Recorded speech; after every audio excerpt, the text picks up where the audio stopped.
Welcome everybody to, it's done, I've got it on, man. Thanks though. Yeah, I get interruptions. Okay, welcome everybody to Cewt Talk. Thanks for joining us. This is part of an initiative we're trying here. My name's Gary Salazar. I'm the Director for Continuing Education and Workforce Training. And we're going to be talking today with Drew Aslett with some very interesting history from a local band here in Pocatello.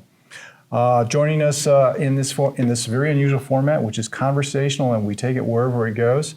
Drew and I will be talking about the history of that band, a little bit of music here, and seeing what happens. At the end of 20 minutes, however, wherever we are in the conversation, we're just going to pull the chocks, and that's it. So listen to us. If you see something that's interesting, hear something that you like, check back and hear what's going on.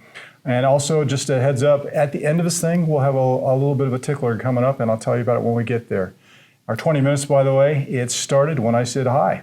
So, hi, Drew. Welcome to Cewt Talk. Glad to have you here. Well, thanks, Gary. Appreciate you joining us. Maybe you can start by doing something you've done thousands of times. Tell us a little bit about yourself.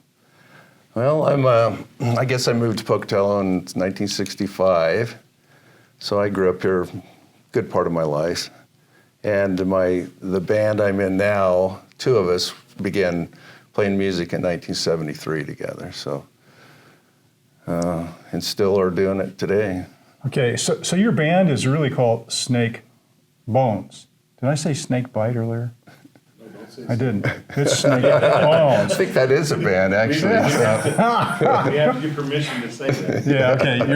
Your band is named Snake Bones, which is a really cool name. I like that a lot. And you started this a number of years ago. You said there was two of you. Yeah. So me and the original member, we had what happened was in high school, in junior high, one of my friends in band, I played trumpet, he played clarinet.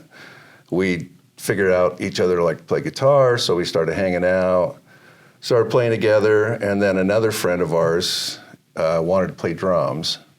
So he saved up his money for moving pipe and bought a set of drums. We begged, borrowed, and steal the money for amplifiers and guitars, and anything. We tried to look like Led Zeppelin and sound like Led Zeppelin, and be Led Zeppelin. But of course, we were some chubby boys. But and then what happened was the drummer's brother. He was 2 years younger than us, so he's beneath our level of observation. We didn't. And I went over to my buddy's house one day, the drummer's, and his brother's out on the front porch just playing guitar, playing Jethro Tull on guitar, and I thought, wow. So we were going to play a gig live in Pocatello, our very first gig. So the little brother comes to the gig, and we play, and of course we're singing through our amplifiers. We don't even have a PA system, but the little brother comes, and we finish the gig, and I said, well, what do you think? And he said, I think I need to join your band, he said, and play bass. So that's the guy I'm with to this day still. He joined the band, and so we started playing music, and eventually went on to the West Coast, and Bill Graham's guy heard us and had a show that what had happened, we were in Cotati, California, at a place called the Inn of the Beginning. And I later found out Santana, Neil Young, Janis Joplin, Jerry Garcia, everybody had played in this club. But of course, I didn't know I'm from Pocatello. I don't know any of this stuff.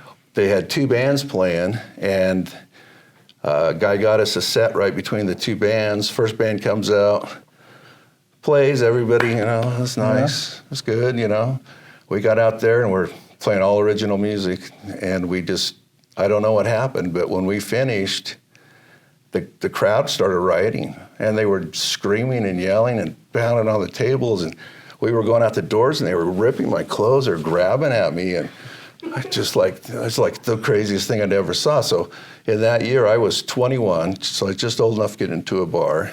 Keith was 19, so he was underage. He shouldn't even have been there. So what had actually happened before that was our manager had went into the bar, found out Bill Graham's guy was there. He approached him and said, I'm so-and-so from this band, and he acted real like a big shot. Well, this guy's Bill Graham's guy, and Bill Graham's the biggest promoter in the nation. So he kind of blew our manager off. So We get out, we play, the crowd goes crazy.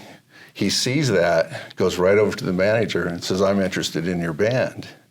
And the manager says, F you, we're history. Turns around and walks away. Oh. So now I don't know this has all happened. I'm out in the parking lot at this point, right? Trying to put your clothes back But you're together. trying to get, we were just we were giddy. We didn't know what just had to happen. But so I got home, and the disc jockey that got us the slot came up and said, I got to tell you what happened. And so he tells me the story of what the manager did. And I was just devastated. I said, I can't believe that, Well, it wasn't about a month later, phone rings, and it's the Bill Graham guy. And he says, Hardin, Kansas is opening in Santa Rosa, and we want you guys to be the opening act for it. Oh, how cool. So our big break, here we are, just kids from Pocatello, sleeping in a van in the driveway of a friend's, the cousin of the manager. I mean, we didn't have bedrooms to stay in. And here all this happens, but anyway, that was a long time ago, but What a cool start to something. it was My one gosh. of those odd things that happen in life. But you couldn't have. It was like a movie. You couldn't have wrote it better than that. Just like I said, we were just stunned. We had played in Pocatello. We had a good following here. We played good music, and people, they cheer and yell and stuff, but. Yeah, it was like the Beatles. We were the Beatles for 15 seconds, I guess. It was our 15 seconds of fame. But, but This was in what, Northern California? Was the Northern name California, we were living in Santa Rosa. You were in Santa Rosa, okay. So Cotati is where they filmed American Graffiti. Okay. And so it's this old little town, and they told us we're playing in this little place called the Inn of the Beginning, and I was like, I never heard of it. It's nothing to me. And I thought we were just going to go play a set. And that was it, just like 100 other shows. But just because of the way it worked out, I think it was because it was all original music. Mm-hmm. So people had never, and in the club like that, that's what they came to hear. Okay. Santana played in there. I mean, they were used to high quality, original, good music. And the other bands that played, they were good bands. I'm not putting them down or anything, but, we were just hungry young kids and just brash enough to pull it off, I guess. How cool is that? Now, how cool. many were you then? There was four pieces. Four of you then. Yeah. And you were playing trumpet, or you went to guitars? No, I had gone to guitar. Gone to guitars, okay. I started playing guitar in '69, so I was playing trumpet and guitar, but I didn't have anybody to play guitar with, and you couldn't get lessons. Nobody knew about pentatonic scales or anything. We just put on an album and just tried to figure out how to play Whole Lotta Love or whatever it was, just get a riff off Jimmy Page and try to pull it off yourself. But oh, man, there were no awesome. books or classes or teachers, really, so everybody just kind of, we were so poor. We had to switch guitar strings, and if you broke the one string you didn't have, you had to take the next string to it, tighten it up or loosen it to, you couldn't even afford a guitar string, so you had no money. There was nothing, Those were the good old days Those for you. boy, I guess. Yeah, that was hard times in a way. Well, but. you've come quite a ways since then. The only experience I got that even relates to that was in Los Gatos. There was a bar called Mountain Charlie's. It was a mountain bar kind of a thing, and we were living in Southern California, or I was there on training doing Southern California, or Northern California there south of the Bay, and we went across, and it was great music, but it was like pickup music. They didn't have a set band. People just come in and play. Sure. And everybody there, I remember, they were doing this thing when they liked it. Yeah. The beer bottles were going up and down because it got raucous, and it was beautiful, though. What a great experience. Well, the crowds back then, like what we played for, they would have been the Woodstock generation. Yeah. So they knew what good music was. They listened to music. They came in to hear music. A lot of times people now, they don't really listen to the music.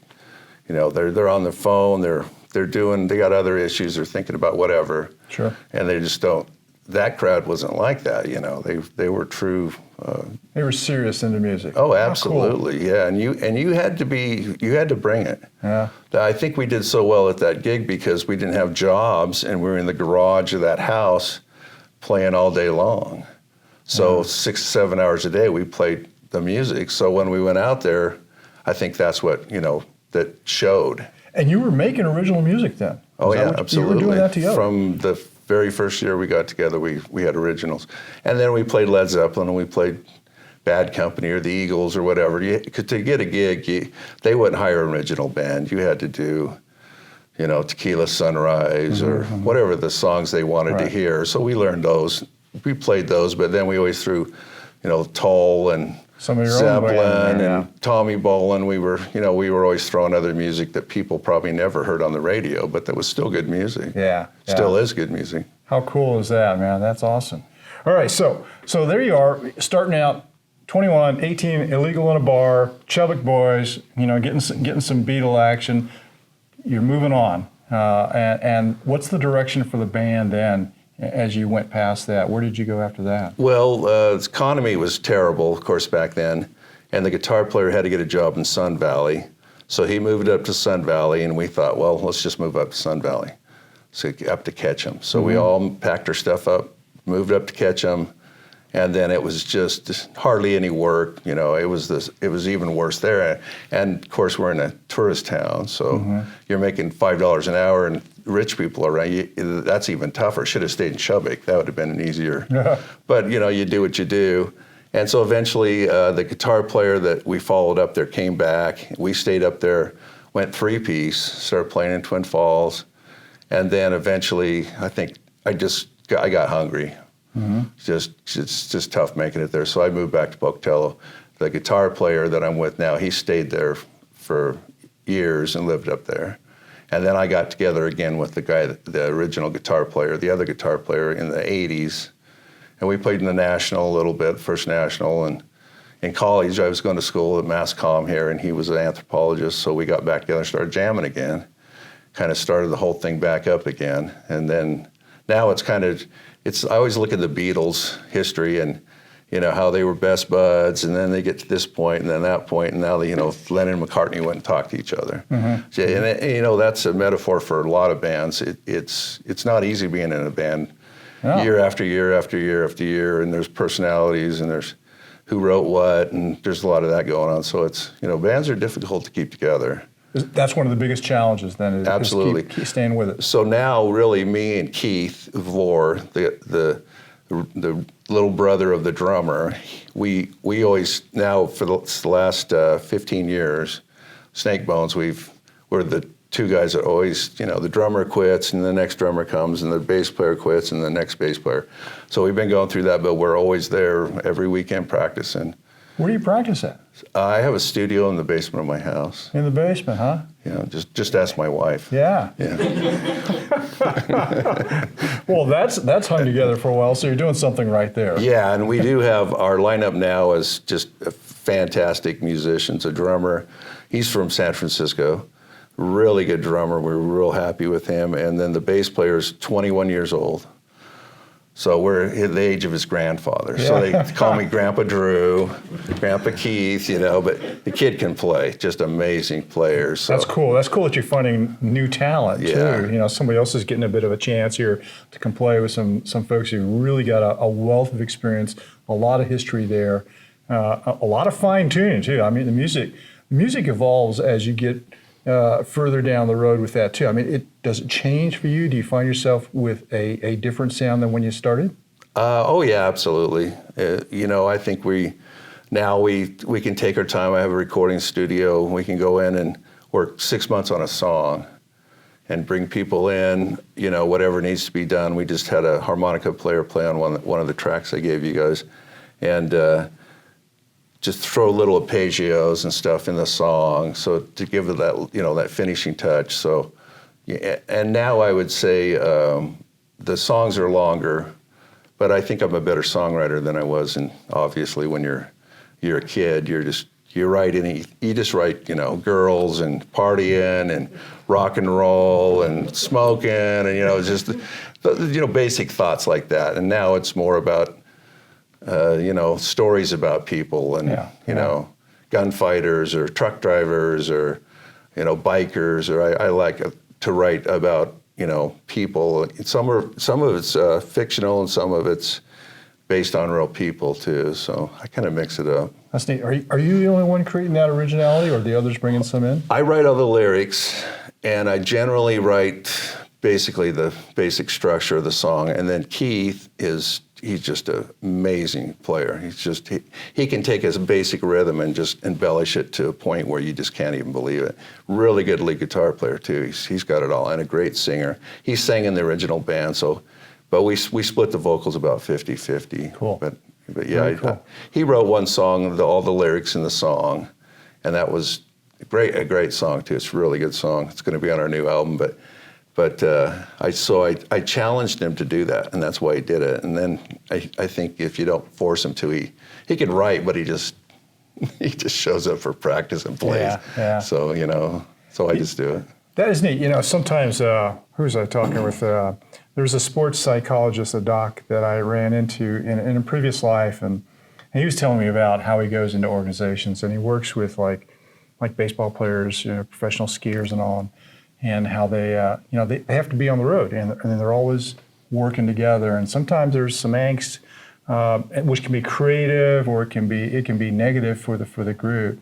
But he said to me, he goes, this is being in part of that is as much of the business of what we do, because you're always stretching, you're always learning new things. It's either working with people, refining the craft or the skills they need. I imagine there's a lot of that you've learned and how to make a better sound, how to make a better band, how you yourself have evolved. So, kudos to you for being around and hanging in there like that and Thanks. still producing. That's awesome. Yeah, still just. When's the next album expected to come out? Well, it was supposed to have been years ago. I've had it recorded for years, and the problem is to do the CD, you have to do a book. You have to have all the lyrics. You have to get everything registered with BMI. You have to put all the little can't copy. I mean, there's 1,000 pieces of text that goes along with it. Mm-hmm. So I'm not really a graphics person. So I have a graphic artist that comes in and does all that. But it's cool. So a couple hours you might get something done. But so that's been dragging on for a while. But the actual music is all recorded. Are you shooting for any kind of a date in the future? I have, and I should have had it out 2 or 3 years ago. But it shouldn't be much longer. And then we have the third and probably almost a fourth album too. I just have to put that all together. So it's just. Now you've played here locally, so you got a local fandom. There's some folks who like your music. So we got a chance to open up for Great White and Warrant mm-hmm. at the fairgrounds, and then Firehouse and Slaughter again at the fairgrounds. And that was playing in front of. We had played in festivals maybe 1,000 people, but that was 4,000 for Warrant and Great White. So I had never heard the sound of 4,000 people reacting to what I just did, and it was I'd always heard stories of this roar you hear, uh-huh. But the energy, I had never felt that before, and it was stunning. And of course, the next act they play every other night, same big crowds all the time. But we did have a compliment from Great White's guitar player. We were backstage after the show, and my singer at that time, Joel Robertson, went up to him and said, "Can I have your autograph?" I was with Snake Bones, and he said, "Snake Bones?" He goes, "I want to tell you," I'm standing at the side, I kind of hear him. He said, "I just loved your band." He said, "I never listened to the opening act." He said, "I listened to every song you guys played." Just went on, and boy, I was just beaming to the side, because my grandmother and mother, "Oh, you guys are great, you sound fantastic," but this guy doesn't know us from anybody, and he's Grammy-winning, musician. So, once in a while you get a little feedback that does make you feel like it's worth it, That is cool. That is cool. And some of the youngsters coming up, when you do that with them, I'm sure that it just carries it on, presses it forward, passes it backward. That's awesome. And we hear stories about that in just about every industry. But it's cool to see that you're getting it and that you're still working with young people, bringing folks up. Hey, if somebody wanted to reach out and contact you or something, learn more about what you're doing, talk to you. We do have a website. It's www.snakebones.net, and we do have a video on YouTube called Old Ghost Truckers. It's kind of a reggae country kind of song, but that's been on YouTube for a while. So, and I was supposed to be doing more videos, so I'm behind on everything. I'm supposed to mow the lawn and wash off the driveway. There's like 50 things on my list, but I work for myself, so a lot of times I'm just so busy at work.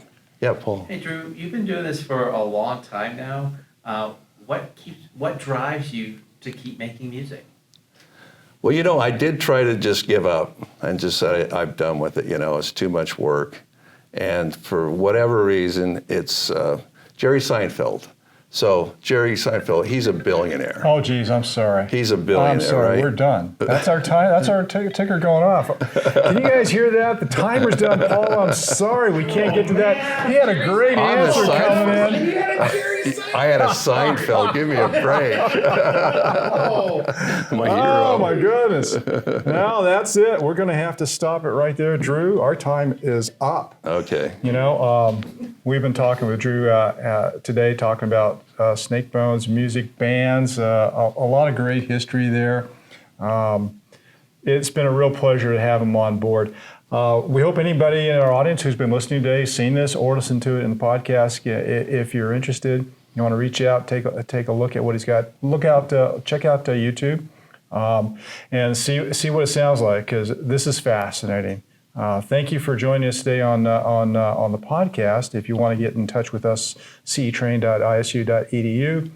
We welcome your feedback. And for those of you who heard me say this at the beginning, if you'll hang around a little bit, you'll get a chance to hear some of the tracks that Drew brought us. And I hope you enjoy that. Everybody, thank you for joining us, and thank you, Drew. You bet, Gary.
So Seinfeld, billionaire, right? He does 2 weekends a month doing stand-up to this right now. He doesn't have to. He's not doing it for the money. Why is he doing it? And he said, because that's what I am. I'm a stand-up comedian. You know, so I kind of felt the same way. Whether I made a lot of money or I didn't make a lot of money, it is what I am. And you are who you are, and you know, you don't really have a choice.